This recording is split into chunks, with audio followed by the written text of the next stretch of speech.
Hello and welcome to my channel. My name is Rose Writes and I write and narrate Miraculous Ladybug fan fiction. I finally got a community tab and I will be doing a giveaway as a thank you for 1,000 subscribers, so go check that out for how to enter. This amazing artwork is by Cat-Saturn. Their socials will be linked below. Now please enjoy Fashion Forward, Part 11. Marinette stared at her friend who wore the satin dress she made with her own hands. The dress clung to Chloe's small waist, blossoming out, embroidered with gold trim and the small metallic flowers Chloe sewed by hand. The dress, composed of several layers, looked beautiful as her hair fell in golden curls, the final product completed by a smoky eye with cat eyeliner.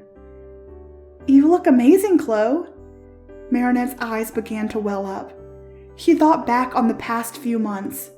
Everything in her career had led to this moment. "I know," boasted Chloe as their team zoomed around, making sure she looked picture perfect. "I do look amazing. As for you, well..." Chloe gestured to her eyes, attempting not to say anything hurtful. Marinette's hands flew to her face, feeling the bags under her eyes. Even a pound of concealer couldn't solve this problem. "Couldn't sleep. Too anxious, I guess." A lie straight through Marinette's teeth. Well, not completely. She did have some trouble sleeping, but the rest of it? She was with Adrien. Her heart quickened at even the thought of him. As if on cue, a knock sounded on the dressing room door. Adrien entered dressed in all black with one gold rose placed in his jacket pocket as a reference to Marinette's creation. "Chloe, you look..." He started, taking in all of her. "Stunning, gorgeous, fabulous. Yes, I know. Thank you, Adrien." Marinette chuckled silently. She wished she had a fraction of Chloe's confidence and self-worth. Marinette had been bullied throughout her childhood. For being too quiet or being part of the art club. Those years in middle school when she had glasses and braces. And through this time, Chloe was nothing short of perfection. His attention shifted to Marinette, who stood by awkwardly holding a clipboard, carefully managing her time. "Hello, Marinette. How are you feeling?" The question was crafted in a way that she thought didn't apply to just this day. Or she could be overthinking, like she tends to do with everything.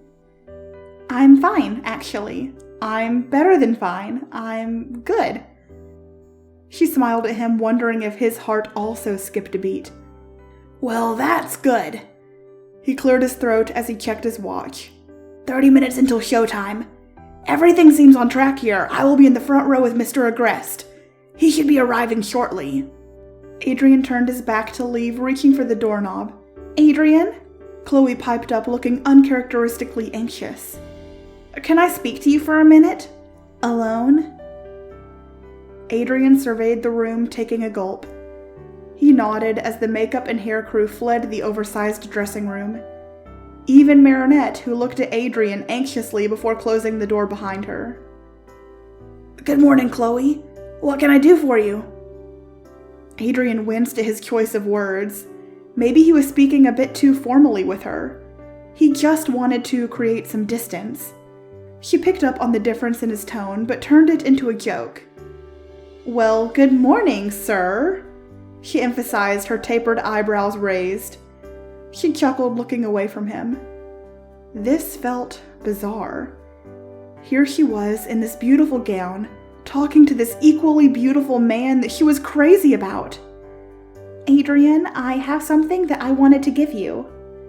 "Oh, Chloe, please. You don't have to give me anything." Adrien immediately held his hands in protest, taking a few steps back. Chloe closed the distance between them, taking his hands in hers. His eyes widened, brows furrowed in confusion. He had no idea where this was going. His heartbeat quickened, sweat forming on his forehead hidden by his bangs. "Shh." She placed one finger to his lips, moving towards him slowly. The only sounds in the room were the rustling of fabric as she walked, mixed with Adrien's pounding heartbeat. Inches from his face, Chloe's lips puckered with her eyes closed. Her eyelash extensions were nearly long enough to tickle his cheeks. Internal conflict boiled in Adrien's stomach. He felt sick. This wasn't right. He couldn't kiss her. He wouldn't kiss her. Adrien jerked his hands free of her grip to hold her shoulders. He pushed her away from him gently. The way her face fell ate at his heart. Her eyes looked glossy, tears forming in the corners. She bit her lip to keep the sobs at bay. Chloe wasn't a crier. She couldn't remember the last time she actually cried. Maybe when her mother left. She had since realized that people were disappointing and undeserving of her tears.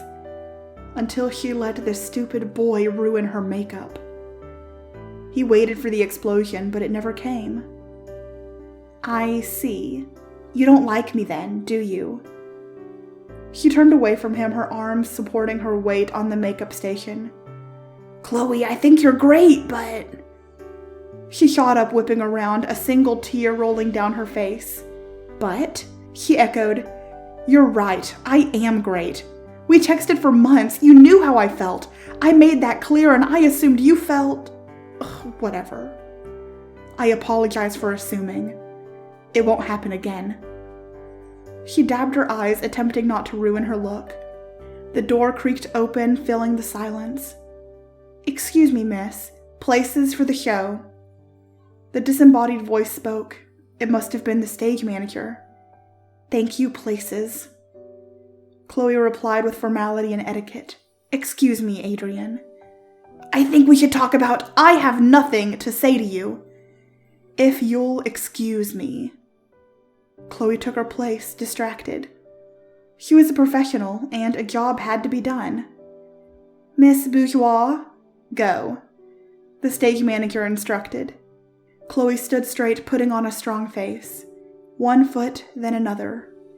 She was greeted with a cacophony of cheers, applause, and the flashing of cameras. She could do this in her sleep. This was as easy as breathing. The stakes were high, but Chloe's confidence remained unshakable. That is, until Chloe realized why Adrien didn't love her. It was Marinette. She stood in the front row next to Adrien. She made subtle glances in his direction, and when Marinette wasn't looking, Adrien did the same. Sly smiles spread across their faces like they were amused at some inside joke. Except the joke was Chloe. How foolish she'd been to think he'd love her. For the first time in her life, she felt her self-esteem take a hit. All her life, she swore to never let her self-worth be determined by a man's affection. So how was this any different? She exited the runway, the cheers falling on deaf ears. Who was she really upset with? Adrien for toying with her emotions? Or herself for letting him? Thank you so much for listening. Don't forget to subscribe if you enjoyed this. Also leave a like and a comment telling me what you think. As always, stay miraculous.